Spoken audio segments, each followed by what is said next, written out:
أعوذ بالله من الشيطان الرجيم. بسم الله الرحمن الرحيم. والصلاة والسلام على أشرف المرسلين سيدنا محمد وعلى آله وأصحابه وأنصاره وأزواجه وأتباعه ذات أجمعين. Assalamu alaikum, my dear brother and sister. This video supposed to be done like 2.5 years ago, but subhanallah, sometimes when you try to do something very important, shaitan comes to you and a lot of circumstances happen. And one of the reason really I didn't do it, I'm not in a command of the history of this area of the Muslim world. Unfortunately, in Egypt, the filthy education system teach us about the Pharaoh and Akhenaton and Ramses and Amun-Ra and Hatshepsut and this filth, instead of teaching us about the other Muslim brothers. Today we're going to talk about one of the best leaders in Muslim history. I'm not saying the best. He's Khalid ibn Walid of Morocco. I start with one verse of Quran. When Allah subhanahu wa ta'ala, when Mary get pregnant, her uncle told her, يا أخت هارون ما كان أبوك امرأ سوء. How come you commit adultery and you are coming? How come your mother is not prostitute and you are from good family and you commit adultery? Even she didn't. And I'm talking to the Moroccan and I tell them, especially the amazeegh, remember your history. Remember your forefathers. You are not the sons and the daughter of this Dayus, King Muhammad VI. No, brother. Or Hassan al-Thani. These people sold you for nothing.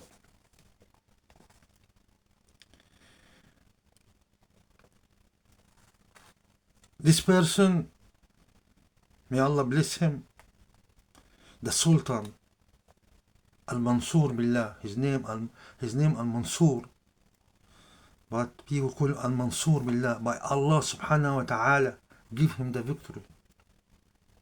Abu Yusuf Yakoob Al-Mansour,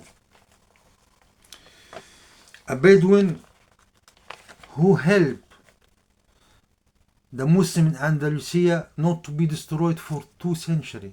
He saved the Muslim collapse from Andalusia for 2 centuries. One Bedouin from a tribe called Bani Marine, traveler, Bedouin. In 1204, they fought with Bani Abdul Wad or Bani Wasin. 2 tribes, they had a fight in between and they left and they went to the mountains. And after that, war happened between the tribes and they said, we're gonna come to do serious business. After the battle of Aqab, when the Muslim get beaten by the Qishtalian, in the 1212, the Marinian, when after they see the Muwahideen, what happened to them and how we've been humiliated, they start to get in business. A man called Abdul Haq, he established the state of Bani Marine, the Dawla al-Mariniyya, and continuously some of his sons got it till his big son Abu Bakr. Abu Bakr defeated Al-Muwahideen and controlled Fas in 1215. He died, he passed away, and his son Omar got it, and then a lot of shuyukh and a lot of people have knowledge. They asked him to give it to his uncle, Abu Yusuf Yakoob ibn Abdul Haq. In 1258, he got it. And these few books, wallahi brother, if you read it, it's gonna change your life. دولة الإسلام in Andalus, this book, Muhammad Anan. And then he started to establish the state, support himself, organize everything. In 1275, he established Medinat al-Bayda, becoming the capital, and Fas, the old city, became the center of knowledge and commerce. And later he built a big city in Andalusia, البلد الجديد, in the Al Jazeera. He controlled Sabta and Tanja to secure going to Andalusia. A man with vision. And to have fort and have defense against الدولة الزينية from the east of Morocco. He controlled all Morocco except Marrakesh.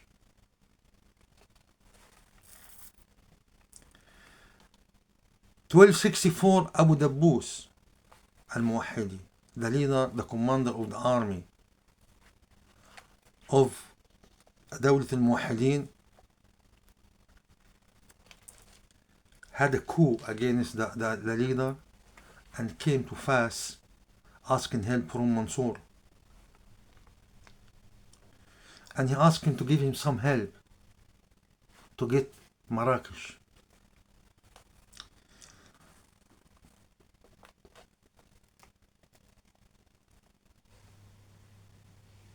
In 1271, Al-Mansur took his army to Tilmisan till the messenger of Ibn al-Ahmar from Gharnata asked him to come and help him to face the Qishtalia. A lot of shuyukh and a lot of people, the wise people, told him to make peace with Yaghmar Asin, a rebellious person. He refused to make any peace and he attacked, but he was defeated. He lost his son, a lot of his soldiers, and then Abu Yusuf went to Sabta. In Sabta, the ruler there, Abu Qasim al-Azfi, gave him pledge, and then he went to Siglimasa. Again, it was under Yaghmar Asin, and he controlled it in 1274, and now he controlling all of Morocco. 1275, he sent Abu Yusuf, Hafid Tashfin, the grandson of Tashfin, to make peace with Yaghmar Asin, and he get ready to go to Andalusia. When Alfonso X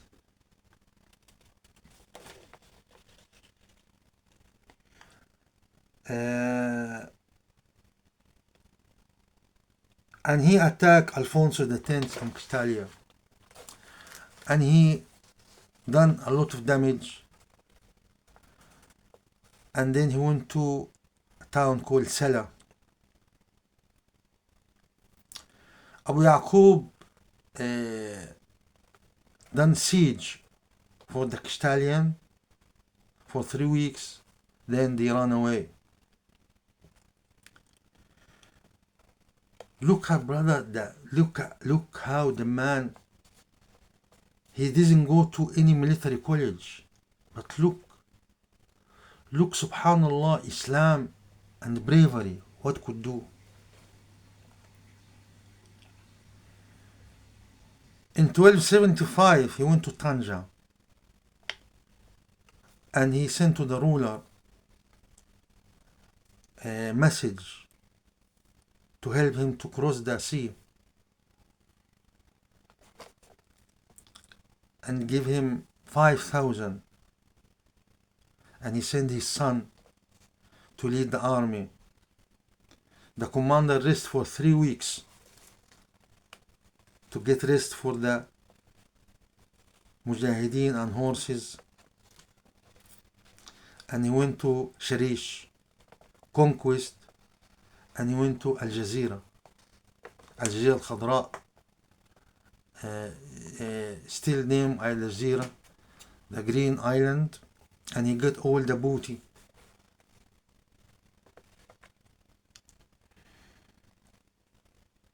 In the Battle of Dununiya,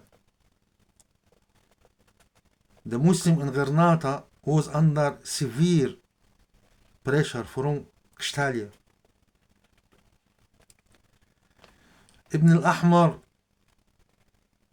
asked Abu Yusuf al-Marini, he asked him to give him help in condition he's gonna give up Tarif. Tarifa is still Tarifa till now, and Jazeera al-Khadra, Al-Jazeera is still the same name,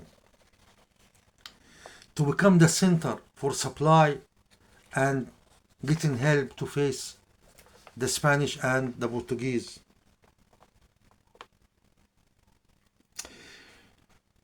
1276, the Battle of Dununiya,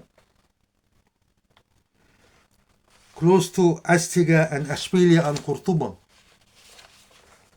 Abu Yusuf, may Allah bless him, get victory. And he sent parcel. He sent a parcel to his people. And this parcel contained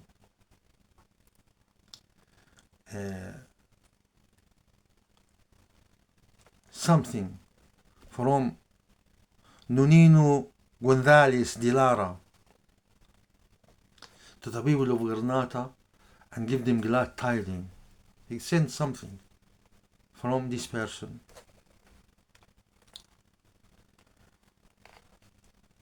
He didn't stop on that, and he came back to Morocco.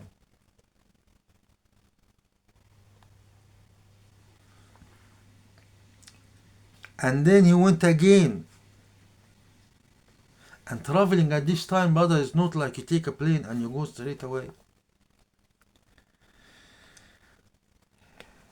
And he went to attack the Qashtalian to save whatever left from the Muslim in Andalusia. In 1277, he went back and he destroyed a lot of Spanish fort. And he got the mountain of Sharaf, the mountain of honor, Jabal al-Sharaf. And the fort of Qtinyaya, or Giliana, and a lot of small forts close to Az-Zahra, not Fatma Az-Zahra of the Shia. While he's coming back, he visited Ibn al-Ahmar in 1278.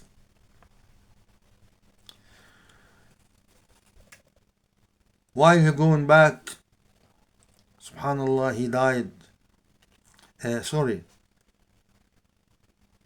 While he going back, the ruler of Malacca passed away. And his son took over, and he have a lot of problem.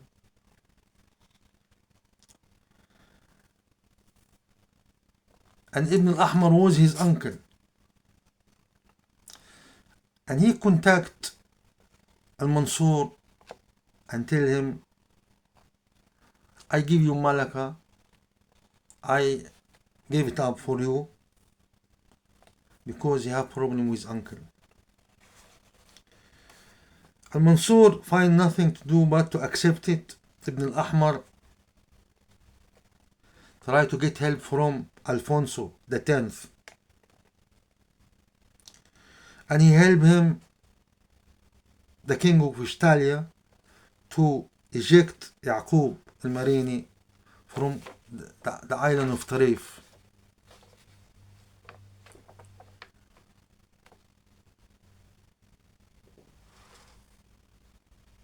When the king came, he kissed his hand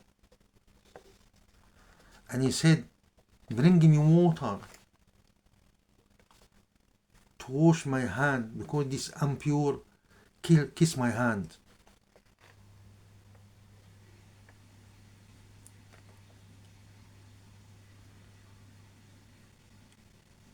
This was the chance before the battle to get rid of Abu Yusuf. They surround Jazirat, the island of Tarif. And when the Mansour tried to go to Andalusia again, he have problem with Yaghmar Asin from the east. Al-Mansur get in touch with Ibn al-Ahmar, ask him to reconcile and warn him. If he join with Alfonso, it's gonna be disaster for everybody, for the Muslim. He didn't listen, and at that time, Alfonso the 10th passed away. His son, Sancho the 4th,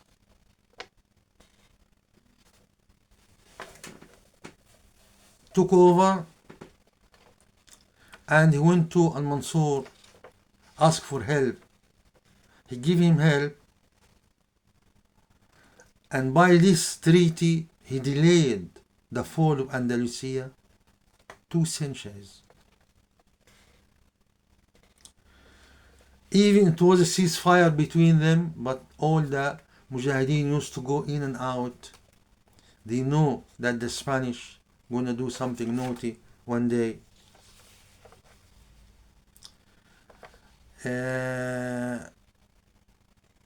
Subhanallah, in 1286, the Sultan Al-Mansur passed away among his soldiers in the battlefield, age 75, retiring age. Ibn al-Khatib, a great historian, said this man was more like a sheikh than a king. Look, brother, the difference between a real Muslim commander and Atwani commander. After him, nobody could take his role. Nobody was around. Subhanallah al-Azim. After all these years, the Muslim nation failed to produce a commander to end an era, big era, with the Muslim used to rule Spain and Portugal. And after that, you know what happened. These the real amazeegh, not the people who go be enslaved in France and Spain and Italy. This is your commander, this is your leader, this is your father, not Muhammad VI. May Allah wake you up. May Allah make you read your history. May Allah make you produce some real lion. May Allah subhanahu wa ta'ala produce a woman from the amazeegh. When she breastfed her son, She fed him milk and honorability, milk and courage, milk and Islam, milk and Iman, milk and sacrifice. Excuse me for the story. Honestly, I'm very wallahi. I didn't get grab of the whole story, but you can follow it anywhere. May Allah bless you and may Allah benefit us. Assalamu alaikum.